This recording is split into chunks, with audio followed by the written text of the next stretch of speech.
heavily drunk Tash finally breaks his silence after accusation of alcoholism, violence, and abuse in his marriage to the late Bayo. Welcome to TMN Media, and remember to subscribe. Now, new tensions have erupted around the late gospel singer Bayo's family after her husband Tash finally came out to respond to the growing storm of allegation leveled against him. For days, social media has been flooded with claims portraying Tash as an alcoholic, a violent partner, and an abusive husband whose action supposedly contributed to deep suffering in Bayo's final years. But now, in a dramatic Instagram live session, Tash has addressed the accusation head on. The live video, which quickly went viral, captured what many viewers believed to be a seemingly intoxicated Tash,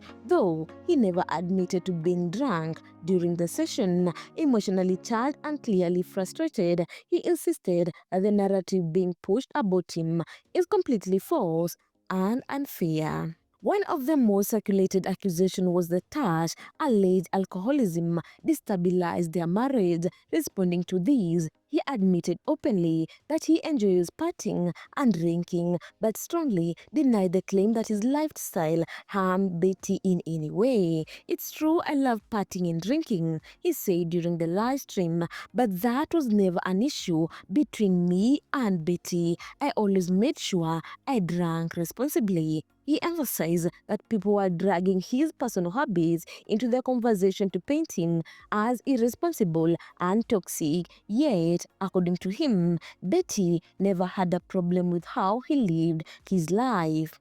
Perhaps the most serious allegation was that Tash had once hit Betty with a beer bottle, an accusation that shocked Kenyans and sparked public outrage. Tash called this a claim a complete lie, fabricated to destroy his name. He insisted that at no point in their marriage did he ever hit or abuse Betty physically or emotionally.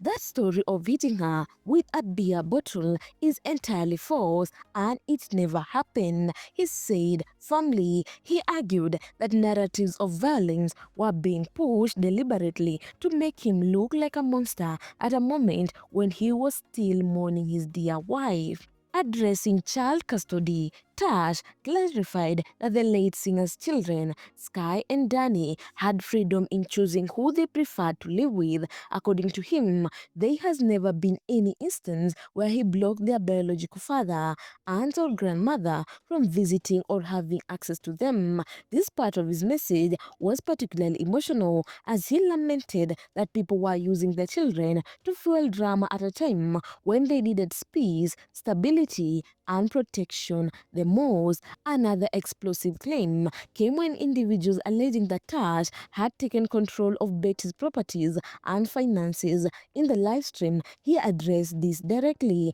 He confirmed that many of the properties associated with Betty were in fact jointly owned by the two of them. However, he insisted that these should not be twisted into a narrative portraying him as greedy or manipulative. What stunned many viewers was his revelation that he intended to name Betty's children as beneficiaries to her shares and investment, a gesture believes proved that is not after her wealth. His statement suggests that he wanted to show good faith even amidst the growing public hostility towards him. As Tash spoke, it became clear that he felt cornered, misunderstood, and unfairly accused in the aftermath of Bayo's death. Whether his emotional outburst came from frustration, grief, or the weight of the accusation remains open to interpretation. But one thing is certain, this story is far from over. Betty's death opened a floodgate of revelation, accusation, and counter-accusation from family members, friends, online observers, and now Tash himself. Each voice adds a new dimension to a narrative marked by love, conflict, pain and unanswered question. The public continues to debate, was Tash unfairly judged at a vulnerable moment, or are these denials simply an attempt to salvage his reputation? Why did so many allegations surface only after Betty Bayo's passing? And what is a true story behind their marriage as emotions run high and more family members come out to speak? The truth, whatever it may be, continues to unfold in real time. One thing, however, remains undeniable: the late Betty Bayo's legacy, her children's welfare, and the emotional well-being of those she left behind must come above the noise, the accusation, and the public drama. Guys, if you like this video, make sure to subscribe, like, and comment down below. Also, don't forget to hit the notification bell so that you get every new video once I upload it.